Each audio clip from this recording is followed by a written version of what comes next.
Hey, what's up mga boss? Manang lahat sa iyo. Kunting briefing lang about sa CRDI. Ayan, so commonly ganito naman yung mga design ng mga CRDI mga boss. Ayan, fuel rail bar.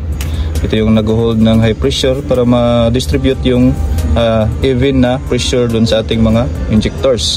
Ayan, so yung injectors na yung bahala kung gaano kalaki yung opening. Pero yung pressure dito is maintain yan galing dun sa ating high pressure pump.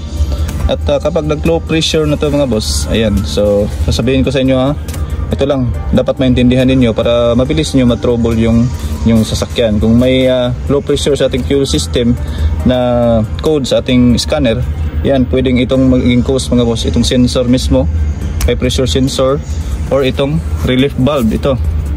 Ayan, napaka tridor nito mga boss.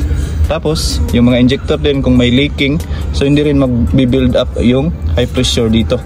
Ayan, around 2,500 yung bar yung nito, pressure galing dun sa ating high pressure pump. So, kapag nag-low pressure to mga boss, ayan, it's either mali yung binabato nito, either ito, malakas na yung tagas niya, or kung nag-high pressure siya, above na sa kaya niyang i-handle, pwedeng ito hindi na nagre-release ng diesel galing dito, yung mga pressure na over. Tapos yung mga injector mga boss, kung may leak isa man dyan or malakas yung kanyang backflow, ayan yung backleak niya ng injector, maaari ding mag low pressure ito mga boss. At saka last is yung high pressure pump. So kapag yung high pressure pump is nasira na, yun na mga boss, mag low pressure pa rin to. Mas maigi, alam nyo kung paano i-diagnose.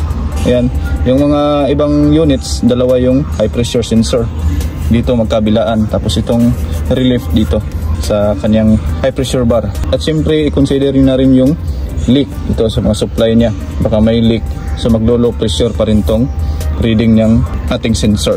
So by the way, ang unit pala na to is NB350. Ayan, so siniservice ko to. And that's it mga boss, thanks for watching, God bless a lot, see you at the next video.